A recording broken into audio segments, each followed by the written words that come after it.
Hi, my name is Kelly Mannion and I'm with forgrief.com. Today I'm with my friend Alica Forneret, who is the Executive Director of Pause.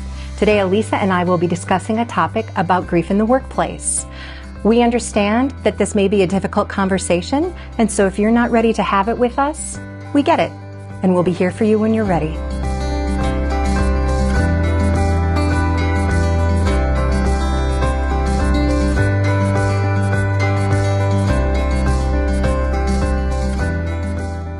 Alica, tell me a little bit about yourself. So my name's Alica Forneret. I got into the death and grief space in 2015. I had very arbitrarily picked the topic of death for a creative project that I was working on, and we started putting this project together. We went to print. We were ready to ship it and go international with it. And about a year into that project, right as we were about to leave, my mom, Deborah, I'd like to bring her name into the room today. I really like to bring her name into the room. So about a year into that project, my mom, Deborah, unexpectedly went into the ICU and died about a week later. At that point, I had been, working on so many different projects. My background was in writing and food and all of these different things.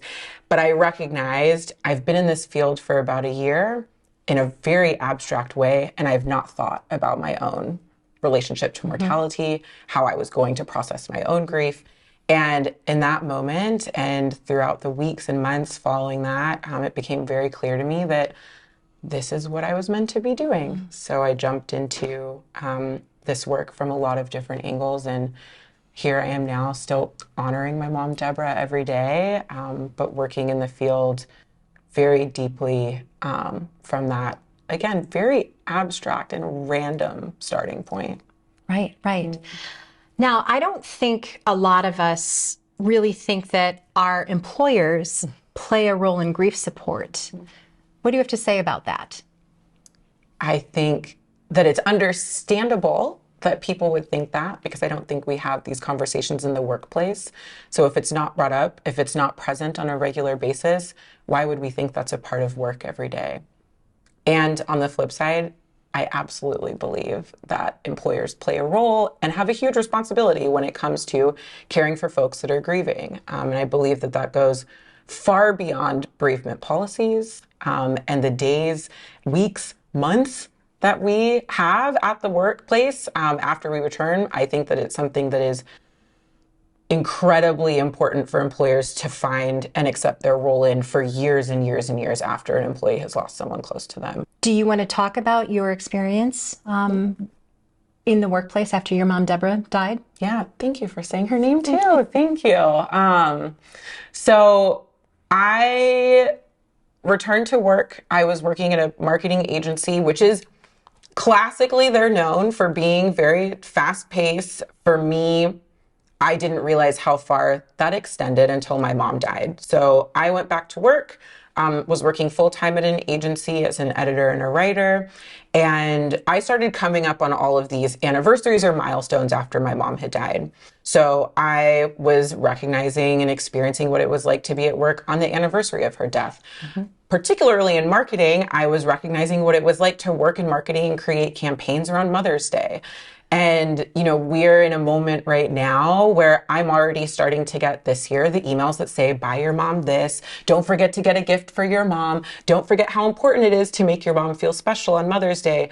And when I was faced with the experience of writing those myself, I had a very challenging time. So I was showing up at work. I had a couple of really hard days. And after some conversations with my employer and my manager, was told, quote, by the CEO of the company, you need to check your dead mom at the door.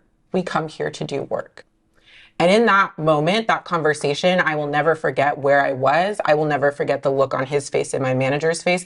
And I will truly never forget what it felt like to be sitting across from someone who was telling me not only to show up at work in this incredibly inhuman way, but to forget my mom for 40 hours a week. And that to me was a wild assumption that I can and should do that. And also on top of that, the request for me to do that. So that was my experience, and why for me, this HR overlap and workplace overlap has been incredibly powerful to explore, because my experience I left that job and it ended up pushing me down a path of really trying to understand, why is that the attitude that anyone has after an employee is returning to work after the death of someone in their life. So a lot of the companies actually have set number of days that an employee can take off depending on the relationship of a loved one. So for example, it might range from 1 day for the funeral of a close friend and maybe to a week following the death of a spouse or a really close loved one. Now, as a bereavement professional and a grieving daughter, how do you feel about that? I think that one of the most important things that I try to keep in mind is that policy is key, right? It allows us to have boundaries. It allows people to go somewhere and understand, when my loved one dies or someone in my community dies, I know exactly what the boundaries are, what I can ask for, etc. At the same time, I personally do not believe that those numbers are reflective of the all-encompassing grief and bereavement experience that we have. I think that there are things that can be done in those days, or a week, which is quite generous in a lot of policies and progressive.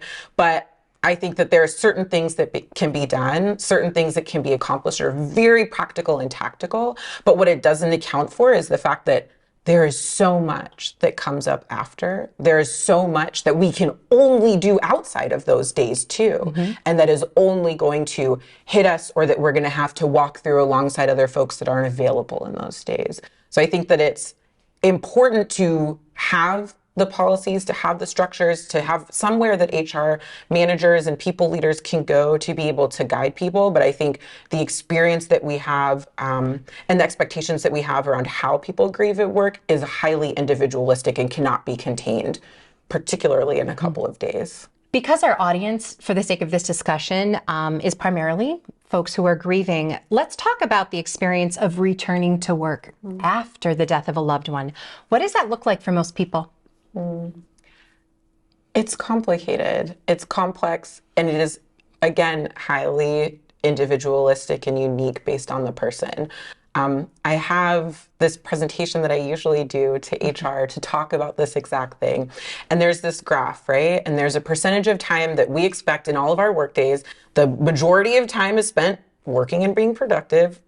Then there's a little sliver of time for lunch, and then maybe a little bit, especially after COVID and everything we've experienced, a little bit of time for socialization and rest, maybe, depending on where you work. When I know from my experience, when I return to work, there are so many things that are happening in your day that involve being able to take time, for me, in the bathroom to cry about my mom, sitting in Zoom meetings where I couldn't focus and was multitasking, doing things with my family, friends, doing arrangements, etc. Spending time having conversations and worrying about my dad, worrying about my sister, worrying about my family. And I think all of that is overlaid onto what for a lot of people ends up being incredibly challenging days from 9 to 5, 8 to 6, whatever it is for folks, sitting in a room wherever they are working and coming to the realization that my day is not just sitting at a computer anymore and doing the work and going to the meetings. There's this complexity of emotional labor that I'm having to do, logistics and organization that I'm having to do. And also, for me personally, it was a lot of self-talk of, should I even be here at the end of the day? Should I be back? Should I be here? Should I be on the phone with my dad? Should I be home with my dad? And so I think for a lot of folks, it depends on what it is that their relationship to their person and the proximity to where the logistics are happening is like, but it's different for everyone. And I can tell you though, for most folks, it looks completely different from what their workday was like before they lost someone. Do you have any tips for a grieving, a person who is grieving, if it isn't working in the workplace, if coming back isn't working the way it's set up? Of what they can do, or things that they could maybe say to their HR department to see if they can't get additional support, the support that they need. One of the things that I recommend to folks to look into before they come back and to think about before they come back even is, who might that advocate on your team be? Maybe it's not HR. Maybe your HR team isn't as supportive as you would want them to be. Maybe it's a manager. Maybe it's a colleague. Maybe it's someone in C-suite that you have a really good relationship. And identifying who that person might be so that when you get back, you have someone who you can have those candid conversations with and then explore it with them. I think one of the other things that I would say is, even if it's not an advocate who can work something up the chain for you to get more time or to get a little bit of grace in your work schedule, talking to other folks at the company about what their grief and loss experiences might have been can maybe clue you into things, especially if you've never gone through a loss at work before. It can clue you into things that you can ask for that they might have asked for themselves. So as an example, I had been, back at work for a while before I came to the 1-year anniversary of my mom's death. I knew that I needed to take that time.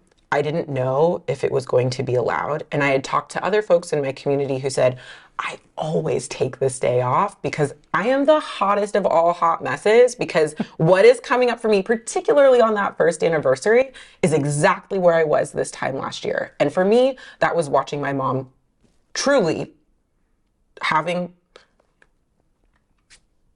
everything in her hospital room shut off and watching her die. And the thought of being at work, sitting in front of a computer, making marketing campaigns made absolutely no sense to me. And because I talked to other people who had said, you can at least ask for it, you can at least request it, that was really powerful to me, because it wasn't necessarily the person who was going to approve the request, but it gave me insight into what have other people done before to care for themselves. And it was someone giving you permission, and maybe that's all it took. Exactly. Right? Because showing up really that day, in a day that's so important, to show up at work or to even just show up in a different part of your life has got to be a monumental challenge. Absolutely. Absolutely. I think it's the permission, and it's also the idea. This is something that comes up a lot for folks that I've worked with, and even if my own grief, is that sometimes we don't know what we need. I didn't know what I needed after my mom died. I was sort of moving through things and figured out, okay, I have deep control issues, so I planned her whole funeral.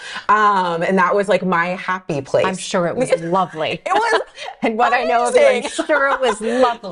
It was wonderful, but I didn't know what those support resources were, let alone how to get them or what I needed. And I think sometimes it can be incredibly important to say, it's okay that I don't know what I need. Something is needed. I'm feeling a lack of something or a gap of something.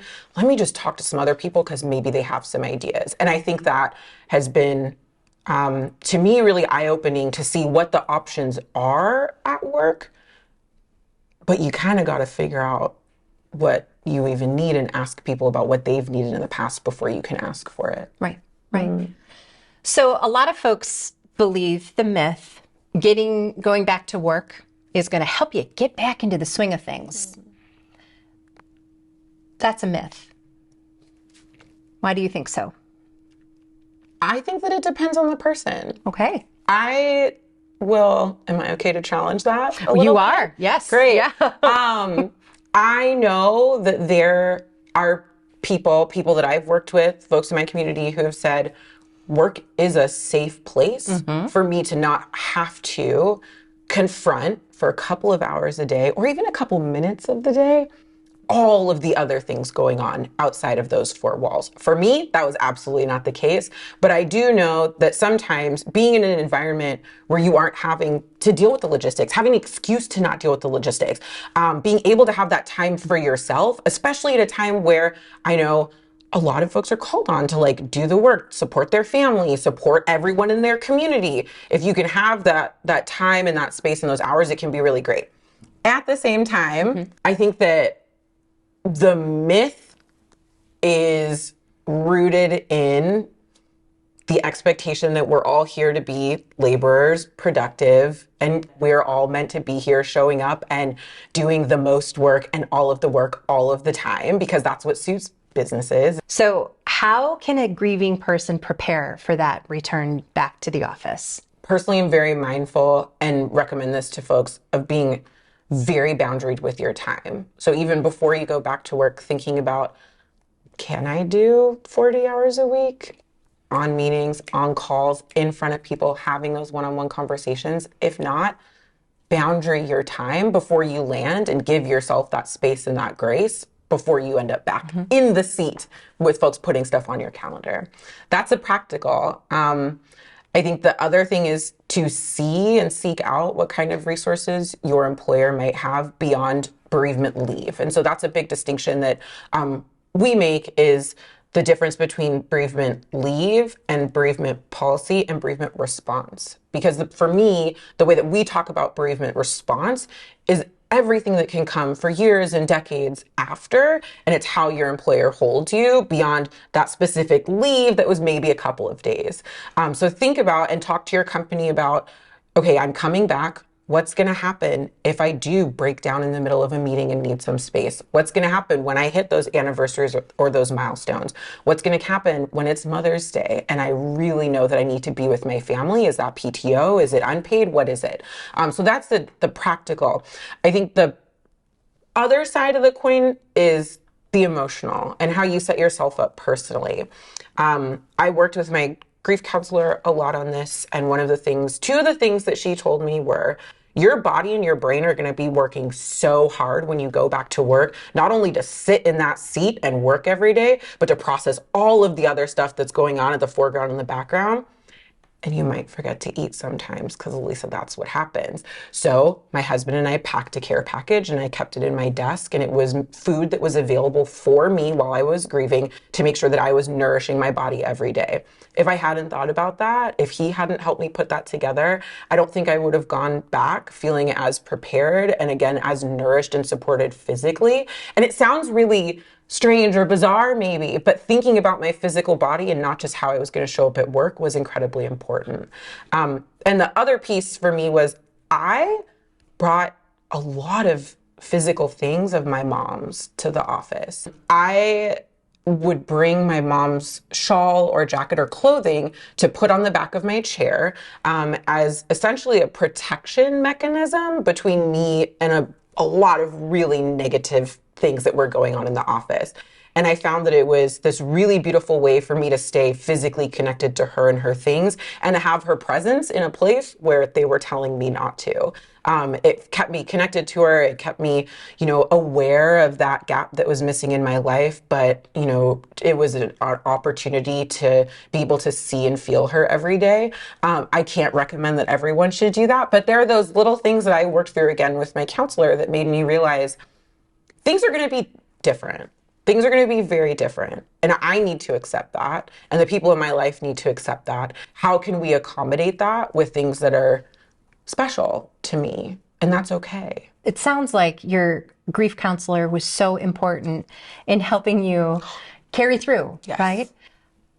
How did you seek out that counseling? I was part of a private group of women of color living in Vancouver, BC. And I got a referral to her through my network. And I said, these are a number of very specific things that I need from someone. And I got introduced to her, and it was, I was going to say love at first sight. And honestly, a little bit. It was. She saw me for years and was one of the most important people that helped me process that. But it felt like a really natural fit because I had been introduced to her from some folks who understood the intersections of my identity that were really important for me to have in a counselor. How do you think that people could show up for you, your colleagues? So we know that you had support with a grief counselor. We know that you maybe didn't have as much support through the office itself. But what about your colleagues? If I have a colleague who is grieving, what can I do to best support them? And then conversely, what should I not do? Yeah, great questions. To answer the first piece of the question, what can I do? I think there's two things that I always say. One is educate yourself. Educate yourself before you come at me, talking about my mom, talking about my grief. That to me is so incredibly important, to have that baseline understanding of, oh wait, maybe I should ask around, do some reading and get some education before I go talk to Alica about something incredibly intimate and personal in her life. I think that taking on that responsibility, and this is coming from someone who's like, everyone should be grief and death educated. I recognize that, but I do believe that we should all know about what might be going on for someone before we offer them support. And then the second piece is, then after you've done that, ask me. Ask me what it is that I might need. Ask me when you see me having a challenging time in a meeting, if there's something that you can do to make the meeting more comfortable. Ask me how I want to be treated when I have a little bit of a breakdown. Ask me how I want to be treated in the weeks leading up to the anniversary of my mom's death.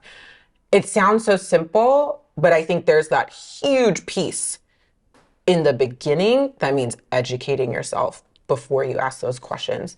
And to the second part of your question, what should people not do? I have a long list of things, but I think in general, the biggest thing is don't make assumptions. And I think that goes hand in hand with educating yourself and asking someone what they actually need. Some of the most painful things that have happened to me, both at work and personally, have come from someone assuming, well, this is what I needed when my mom died, or this is what I needed when my friend died, or this is what I needed when I went back to work after someone died. This must be what Alica needs, right? And that assumption can not only be wrong, but it can also be incredibly harmful. What advice can you give people who are grieving when they go back to the workplace to ask for what they need?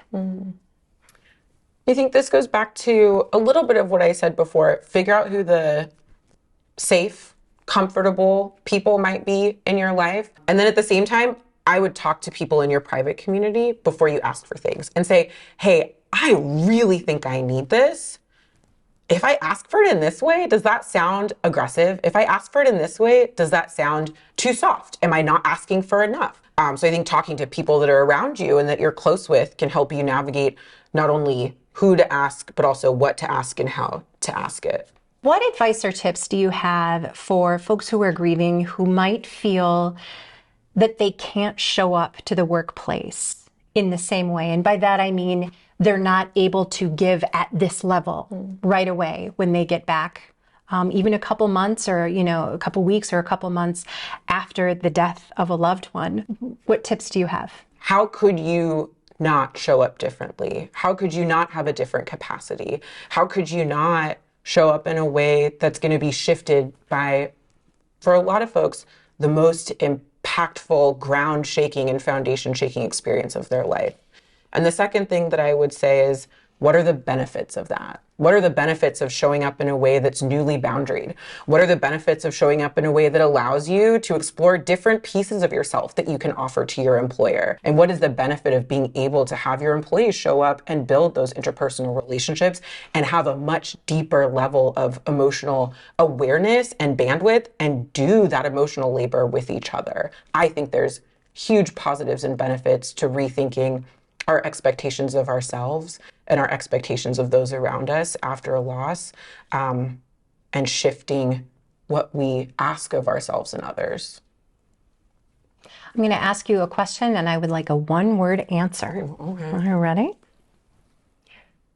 Grief is...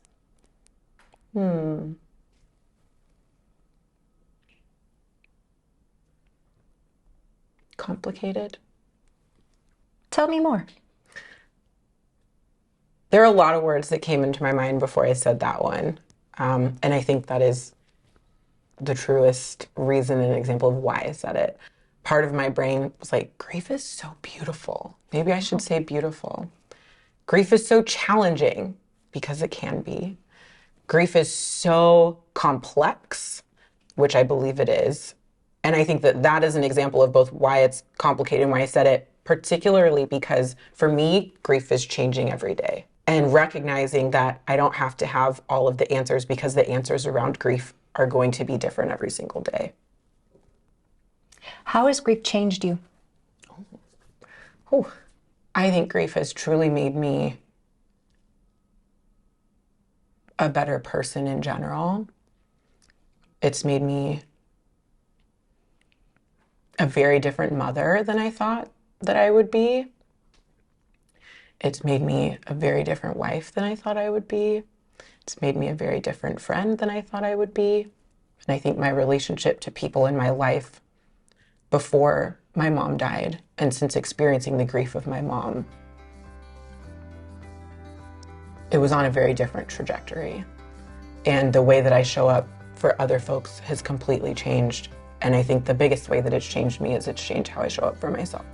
Well, I know your mom would be very, very proud of you. Thank you.